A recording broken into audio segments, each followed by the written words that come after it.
کشف المحجوب، کشف کہتے ہیں ڈسکلوجر کو، محجوب کہتے ہیں ایسی شے کو جس پہ آپ نے پردے ڈال دیے ہوں. تو حضرت علی اجویری یہ کہتے ہیں کہ انسانوں نے اپنے نفس اور نفسانی خواہشات کے تابع رہتے ہوئے اللہ رب العزت کی ذات پہ پردے ڈالے ہوئے ہیں. میں نے ان پردوں کو ہٹانا ہے، واہ، بندے کو بارگاہ رب العزت میں حاضر کرنا ہے. That is why I am writing this book, کشف المحجوب. قیام پاکستان میں اللہ کے برگزیدہ ہستیوں اور اولیاء کرام کے کردار و تعلیمات کو انتہائی اہمیت کا حامل قرار دیا جاتا ہے. کہا جاتا ہے کہ قیام پاکستان سے پہلے یہ خطہ کفر کا گڑھ تھا. برصغیر پاک و ہند کی عظیم روحانی شخصیت حضرت علی بن عثمان حجویری المعروف داتا گنج بخش رحمۃ اللہ علیہ کے آنے کے بعد اس خطے میں انہوں نے جو محنت کی، ان کی جانب سے اسلامی کلچر کی بنیاد رکھی گئی. آپ کی شخصیت، کردار اور اخلاق و تعلیمات سے متاثر ہو کر لاکھوں افراد نے اسلام قبول کیا، اور یہی انقلاب قیام پاکستان کی بنیاد کا پیش خیمہ ثابت ہوا. اسی پر بات کرنے کے لیے ہمارے ساتھ موجود ہیں ریسرچ اسکالر ہیں فہد علی کاظمی صاحب. ان کو ویلکم کرتے ہیں. کیسے ہیں کاظمی صاحب؟ کیسے ہیں آپ؟ الحمدللہ، آپ لوگ خیریت سے ہیں جی؟ کاظمی صاحب تو پھر روشنی ڈالیں سر قیام پاکستان کے ان روشن پہلوؤں پر. جی تھینکس اے لاٹ جی، بہت ہی زبردست آپ لوگوں نے انٹروڈکشن بھی کرائی، اور آج کی جو شخصیت ہیں جی جی ہمارے بر صغیر پاک و ہند کی ہسٹری کے اندر بہت ہی امپورٹنٹ ہے. اور لاسٹ ٹائم ہم نے یہ بات کی تھی، and I would want to retreat this. Quaid Azam نے کہا تھا پاکستان اس دن بن گیا تھا جس دن پہلا نان مسلم حلقہ بگوش اسلام ہوا تھا. بالکل. تو یہ اسلام پھیلا کیسے ہے، سب سے پہلے تو ہم نے اس کو دیکھنا ہے. اسلام کبھی بھی ہماری ہسٹری ہے تھرو آؤٹ. قرآن خود اس پہ ناطق ہے. قرآن عظیم الشان کے اندر اللہ رب العزت خود فرماتے ہیں لا اکراہ فی الدین، دین میں کوئی جبر نہیں ہے. جی. پروفٹ صلی اللہ علیہ وآلہ وسلم سے لے کر آج تک جبر سے اسلام نہیں پھیلایا گیا.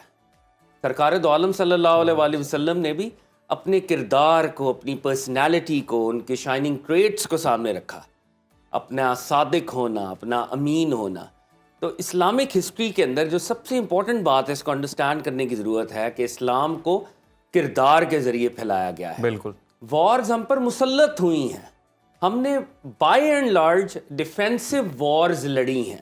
جی. بدر مسلمانوں پر مسلط کی گئی تھی، اس کے محرکات ہیں، ہم اس میں جا سکتے ہیں. احد بھی مسلط کی گئی تھی، خندق بھی مسلط کی گئی تھی. خیبر میں بھی جو ایڈوانس کیا نبی صلی اللہ علیہ وآلہ وسلم نے، اس کے پیچھے ایک پوری ہسٹری ہے کہ کس طرح سے جوز نے اوور دا ایئرز مسلمانوں کے خلاف سازشیں کی تھیں، تو وہ ایکشن لینا پڑا. فتح مکہ کے لیے بھی جب سرکار دو عالم صلی اللہ علیہ وآلہ وسلم نکلے تھے تو مکنز نے بریچ کی تھی اس ٹریٹی، جو 10 سال کی جنگ بندی کی ٹریٹی تھی، اس کو بریچ کیا گیا تھا. تو اس بات کو بار بار ایمفسائز کرنے کی ضرورت ہے کہ سرکار دو عالم صلی اللہ علیہ وآلہ وسلم، خلفائے راشدین، اہل بیت اطہار، صحابہ کرام، یہ جب بھی تبلیغ کرتے ہیں تو اپنے کردار کو پریچنگ کے ذریعے جو ہیں لوگوں کے ہارٹس کو ٹرانسفارم کرتے ہیں.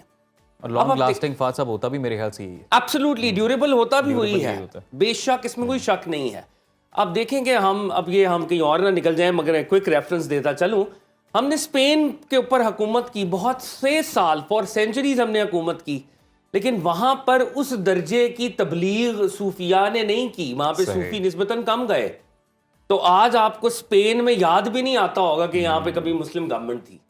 لیکن جہاں جہاں پر وہ ہستیاں جنہوں نے لوگوں کے ہارٹس کو تبدیل کیا ہے، جہاں جہاں وہ ہستیاں گئیں، وہاں پر چینج بڑی ڈیوریبل تھی، بڑی پرماننٹ تھی، اور اس چینج کے اثرات آج تک ہم محسوس کرتے ہیں. اب ہم انڈو پاک کے اندر اگر آئیں، انڈو پاک سب کانٹیننٹ کے اندر، تو لاہور ہسٹوریکلی، یہ اگر آپ ہندو میتھولوجی کے اندر بھی جائیں تو یہ جو راوی ہے یہ اتنا ہی سیکرڈ ہے جیسے گنگا جمنا ہے. بالکل جی.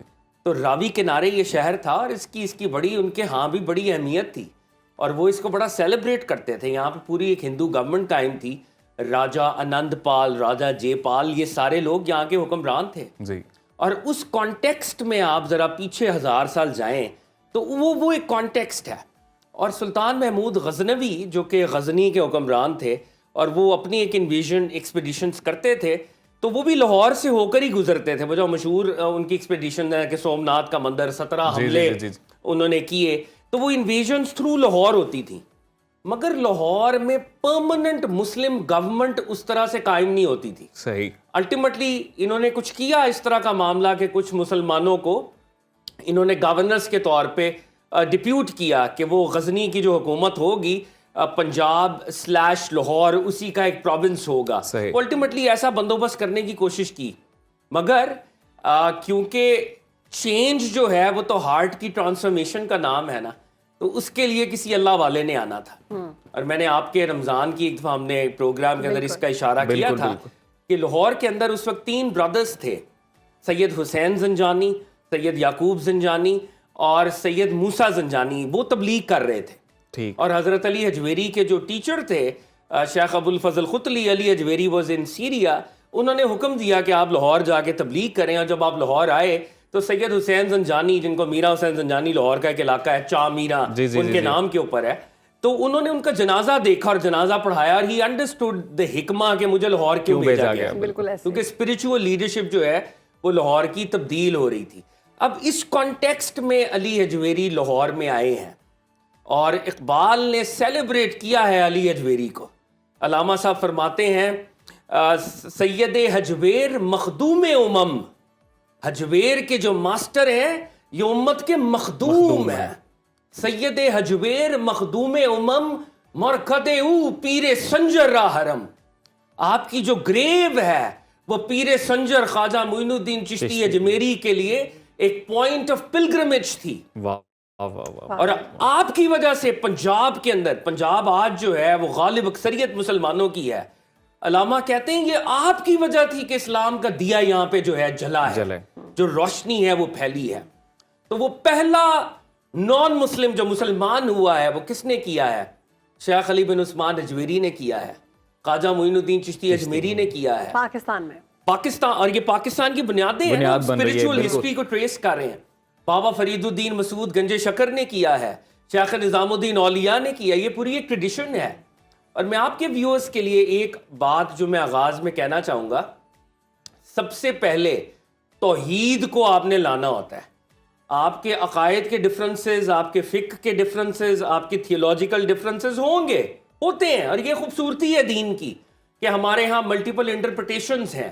لیکن جو سب سے اہم بات ہے وہ یہ ہے کہ ایک شخص کو رب کا تعارف ہو جائے, ایگزیکٹلی, اور وہ وننس آف آل مائٹی اللہ کو ماننا شروع کر دے, اور وہ پروفٹ صلی اللہ علیہ وآلہ وسلم کی ختم نبوت کو ماننا شروع کر دے. حضرت علی حجویری جب لاہور آئے تو ایک تو آپ نے پریچنگ کی, لیکن آپ کا جو سب سے بڑا کارنامہ ہے وہ آپ کی لینڈ مارک ٹیکسٹ کشف المحجوب. کشف المحجوب ملٹیپل لینگویجز میں اس کا ٹرانسلیشن ہو چکی ہے. اس کا جو مخطوطہ ہے وہ مینوسکرپٹ وہ آج بھی ماسکو کی لائبریری میں پڑا ہوا ہے. آج آپ لے کے نہیں آئے؟ آج میں اس کو جلدی میں لاسٹ ٹائم آپ کو دکھائی تھی, اس کی اردو ٹرانسلیشن اور انگریزی ٹرانسلیشن, تو ملٹیپل اس کی ٹرانسلیشنز ہیں. میں چاہوں گا کہ وہ علی حجویری جو کشف المحجوب والے ہیں اور وہ علی حجویری جو ہمیں پاپولرائز ہو کے نظر آتے ہیں, ان میں تھوڑا فرق ہے. تو وہ تھوڑا سا میں چاہتا ہوں کہ کشف المحجوب والے علی حجویری کی بھی تھوڑی انٹروڈکشن ہو جائے. حضرت علی حجویری جب تصوف کی بات کرتے ہیں تو ان کا جو مین پریمس ہے, جس پہ انہوں نے کتاب کا نام بھی رکھا ہے کشف المحجوب. کشف کہتے ہیں ڈسکلوجر کو, محجوب کہتے ہیں ایسی شے کو جس پہ آپ نے پردے ڈال دیے ہوں. تو حضرت علی حجویری یہ کہتے ہیں کہ انسانوں نے اپنے نفس اور نفسانی خواہشات کے تابع رہتے ہوئے اللہ رب العزت کی ذات پہ پردے ڈالے ہوئے ہیں. میں نے ان پردوں کو ہٹانا ہے, بندے کو بارگاہ رب العزت میں حاضر کرنا ہے. That is why I am writing this book, کشف المحجوب. اور آپ کا تصوف کا جو چیپٹر ہے جو بڑا امپورٹنٹ ہے, اور لوگ آج کل in their mistaken notions وہ سمجھتے نہیں ہیں, ان کو پتہ نہیں ہے کہ اولیاء اللہ کتنے بڑے مواحد ہیں, کتنی توحید کی بات کرتے ہیں, کتنے سوفسٹیکیٹڈ لیول کے اوپر توحید کی بات کرتے ہیں. حضرت علی حجویری یہ فرماتے ہیں کہ توحید اتنی امپورٹنٹ ہے کہ صحابہ کرام کے اوپر جو سب سے بڑا ٹرائل, آزمائش, ٹریجڈی ہو سکتی تھی وہ وصال سرکار دو عالم صلی اللہ علیہ وآلہ وسلم ہے. آقا علیہ الصلوۃ والسلام کا جب وصال ہوا تو یہ بہت بڑی آزمائش تھی صحابہ کے لیے, اور اس وقت حضرت ابوبکر صدیق رضی اللہ تعالیٰ عنہ آگے بڑھے, اور ان کا وہ جو جملہ ہے وہ آج تک ہمارے لیے مشعل راہ ہے. حضرت ابوبکر صدیق رضی اللہ تعالیٰ عنہ نے فرمایا, لوگوں سن لو, جو محمد صلی اللہ علیہ وآلہ وسلم کی عبادت کرتا تھا، یہ ایک ہائپوتھیٹیکل سوال ہے، بالکل بالکل وہ جان لے کہ سرکار دو عالم پردہ فرما پردہ گئے فرما ہیں، گئے ہیں۔ لیکن جو اللہ کی عبادت کرتا ہے وہ جان لے اللہ حی اور قیوم ہے۔ بے شک حضرت علی اجویری بتاتے ہیں یوں تصوف کے دروازہ فتح ہوا، دروازہ کھلا کہ اب سرکار دو عالم پردے میں ہے، لیکن ایک مومن نے، ایک مسلم نے ہمہ وقت گاڈ کانشسنس، ہمہ وقت گاڈ ریلائنس، توکل اللہ کی کیفیت میں رہنا ہے۔ یہ صحابہ کا میسج تھا، یہ حضرت ابوبکر صدیق کا میسج تھا، یہ مولا مرتضیٰ کا میسج تھا۔ اور توحید پر آپ نے ایک چیپٹر لکھا ہے، توحید کے آپ نے 47 نکات سامنے رکھے ہیں، اور حضرت علی اجویری نے یہ بات آج سے 1000 سال پہلے کہی کہ تمہاری جو عقل ہے وہ فائنائٹ ہے، رب العزت انفینٹ ہے۔ جب انفینٹ اس فائنائٹ عقل کے سامنے آئے گا تو یہ فائنائٹ عقل، محدود عقل کلیپس کرے گی۔ یعنی توحید کی سب سے بڑی نشانی یہ ہے کہ انسانی عقل کلیپس کرے، انسانی عقل اس رب تعالیٰ کی حقیقت کو کبھی پا ہی نہیں سکتی۔ اس لیے اقبال نے کہا تھا عقل کو آستاں سے دور نہیں، اس کی تقدیر میں حضور نہیں، دل بینا بھی کر خدا سے طلب، اللہ دل کے راستے سے ملتے ہیں، دل بینا بھی کر خدا سے طلب، آنکھ کا نور دل کا نور نہیں۔ تو یہ سب کانٹیننٹ کے اندر حضرت علی اجویری اور حضرت علی اجویری کے بعد آنے والے صوفیاء وہ توحید کی بنیاد رکھ رہے تھے، وہ ونس آف آل مائٹی اللہ، وہ ختم نبوت، وہ انسٹیٹیوشن آف پروفیٹہڈ کا دفاع کرنے والے تھے۔ اور ان کی ایفرٹ سے وہ جو پہلی اینٹ وہ اس وقت 1000 سال پہلے لاہور میں لگا رہے تھے، تو شاید کہیں نہ کہیں 23 مارچ 1940 کو جو لاہور میں قرارداد لاہور نے پاس ہونا تھا، وہ 1000 سال پہلے اس کی بنیاد علی اجویری رکھ رہے